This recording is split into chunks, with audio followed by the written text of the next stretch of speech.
Penyelidikan kasus kecelakaan lalu lintas yang menewaskan seorang siswi SMA 6 Jakarta bernama Keisha terus dilakukan unit laka lantas Polres Metro Jakarta Selatan.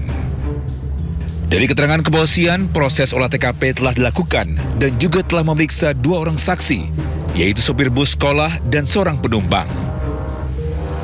Tak hanya itu, penyidik laka lantas Polres Metro Jakarta Selatan telah melayangkan surat pemanggilan kepada pihak PLN yang diduga menjadi penyebab kecelakaan. Jadi di jalan TKP itu kalau pagi itu kan satu arah, kemudian melintaslah bis sekolah dan kemudian sepeda motor yang dikendarai korban ini bermaksud untuk menyalip bis ini. Pada saat di sebelah bis ini, stang itu nyangkut di kabel yang menjuntai di tiang listrik sehingga kendaraan motor jatuh dan korban jatuh dan terlindas oleh ban sebelah kanan belakang. Sementara itu untuk pihak keluarga korban dan juga pengendara ojek online belum bisa dimintai keterangan karena masih dalam suasana berduka dan masih dalam perawatan medis. Dari Jakarta Selatan, Den Helmi Sajangbati, iNews melaporkan. Kasus siswi SMA yang tewas akibat terjerat kabel menjuntai ini juga menyoroti buruknya utilitas ibu kota. DPRD DKI Jakarta mendesak Dinas Bina Marga segera memperketat pengawasan di lapangan. Kecelakaan tragis yang merenggut nyawa siswi SMA Negeri 6 Jakarta menjadi bukti nyata jalur utilitas di ibu kota masih jauh dari kata aman. Persoalan kabel semraut di sejumlah jalur protokol dan permukiman hingga kini belum menemukan solusi konkret dari pihak terkait. Kondisi ini kembali memantik reaksi keras dari pihak DPRD DKI Jakarta yang mendorong Pemprov segera melakukan razia besar-besaran. DPRD DKI Jakarta berharap penataan kabel jaringan utilitas menjadi prioritas utama demi menjamin keselamatan sekaligus nyawa warga ibu kota. Kedepannya harus ada ketegasan dari pihak Pemprov DKI Jakarta, terutama dalam hal ini yang mempunyai tugas adalah Bina Marga, Dinas Bina Marga. Yang saya selalu sampaikan berulang-ulang bahwa pengawasan kita tuh kurang sekali. Ya harusnya kalau memang kita serius supaya masalah ini kedepannya tidak terjadi lagi, ya kita harus tegaslah melakukan operasi besar-besaran. Ya kita cek di Jakarta ini di mana saja titik yang ada kabel-kabel menjuntai, ya kita potong aja. Kita beralih ke informasi berikutnya, pemirsa. Perempuan muda yang disekap dan dianiaya selama 3 tahun oleh kekasihnya di Bandung, Jawa Barat terluka parah. Diduga wajahnya dirusak kekasihnya, demikian juga dengan penglihatannya. Pelaku buron berpindah-pindah tempat untuk menghindari kejaran polisi. Adik korban YTT, perempuan yang disekap dan dianiaya oleh kekasihnya, berlinang air mata saat menceritakan kondisi sang kakak. Melalui sambungan telepon, sang adik juga menceritakan kisah pilu sang kakak ke pengacara Hotman Paris. Terima kasih banyak udah mau membantu keluarga saya. Dengan adanya bantuan hukum gratis, adik korban berharap sang kakak mendapat keadilan.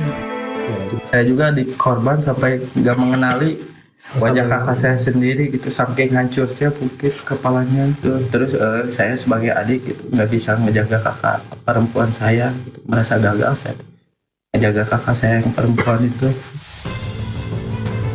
Sungguh memilukan, perempuan warga Ranca Ekek, Kabupaten Bandung disekap dan dianiaya oleh kekasihnya. Selama 3 tahun menghilang, keluarga akhirnya menemukan korban dalam kondisi mengenaskan. Tubuh penuh luka dan nyaris kehilangan penglihatannya. Pelaku penganiayaan diduga merupakan kekasih korban. Keluarga pun mengaku kaget lantaran korban berpamitan kerja di Jakarta namun tak ada kabar sejak 3 tahun lalu. Dari Kabupaten Bandung, Jawa Barat, Yuan Pangestu, iNews melaporkan. Kondisi YTT, korban penganiayaan dan penyekapan di Bandung berangsur membaik. Meski masih lemah, korban bisa berbincang dengan pengacara kondang Hotman Paris melalui panggilan video yang menyatakan bahwa dirinya semangat dan ingin kembali berjualan online.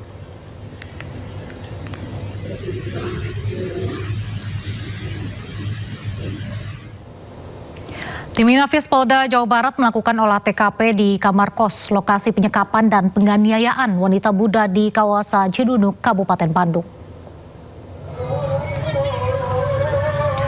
Polisi memasang garis polisi dengan jarak 3 meter dari kamar kos tempat kejadian perkara.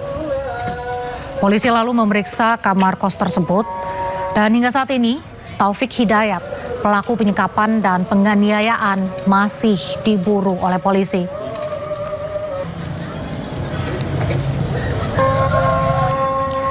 Sebelumnya pemirsa, polisi menggeledah kamar kos yang diduga menjadi lokasi penyekapan dan penganiayaan wanita di Cileunyi, Kabupaten Bandung, Jawa Barat. Polisi memeriksa kamar kos yang diduga menjadi salah satu lokasi penyekapan dan juga polisi melakukan pemeriksaan sejumlah barang-barang yang ada di kamar kos tersebut serta memeriksa saksi penjaga kos.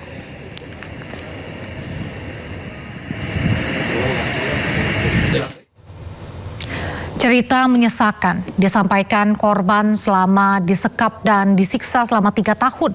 Rekaman percakapan ini disampaikan dalam sebuah podcast di media sosial. Dalam 3 tahun itu kamu nggak boleh keluar dari kosan? Nggak bisa, karena udah nggak bisa lihat. Jadi kalau misalkan disiksa nih ya, terus saya mengeluarkan suara kayak gitu, rasanya dia disiksa lagi. Jadi saya kayak gak kemana-mana. Dia kan kerjanya sebagai kolektor. Jadi kalau misalkan dia pergi lagi ke konsumen, saya suka disuruh tidur. Kalau misalkan ikut, paling saya disuruh pakai masker. Aku sering dihukum sih. Aku sering dihukum. Pertama, mata dulu yang dihukum. Terus ini telinga, ya, terus kaki juga sama bedok, ya, terus dipaksa untuk pakai tato sama dia.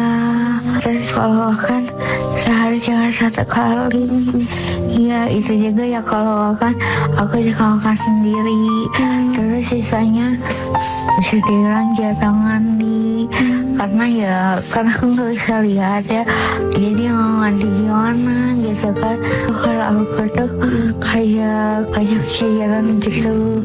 Terus aku tuh diantar ke sini sama yang punya kosan. Nah, jadi ya dia tuh bisa ngotot lah. Aku dalam keadaan kuku panjang, terus kepala darah semua. Berdoa sama Allah, ya Allah, gimana pun juga aku ingin pulang dalam keadaan apapun juga gitu. Sekalipun dalam anget-angetnya, dalam keadaan mati kan gitu. Setidaknya orang tua harus lihat mayat aku kayak gimana gitu kan. Sebelumnya, Gubernur Deddy Mulyadi membuat sayembara berhadiah Rp250 juta bagi warga yang menemukan Taufik Hidayat, pelaku penganiayaan sadis kekasihnya di Bandung, Jawa Barat. Tetapi saya juga memberikan ruang bagi warga dimanapun berada untuk berpartisipasi mencarinya. Dan siapa yang bisa menemukan Taufik Hidayat, menyerahkannya kepada aparat atau menginformasikan kepada aparat keberadaannya, saya memberikan hadiah Rp250 juta sebagai bentuk partisipasi saya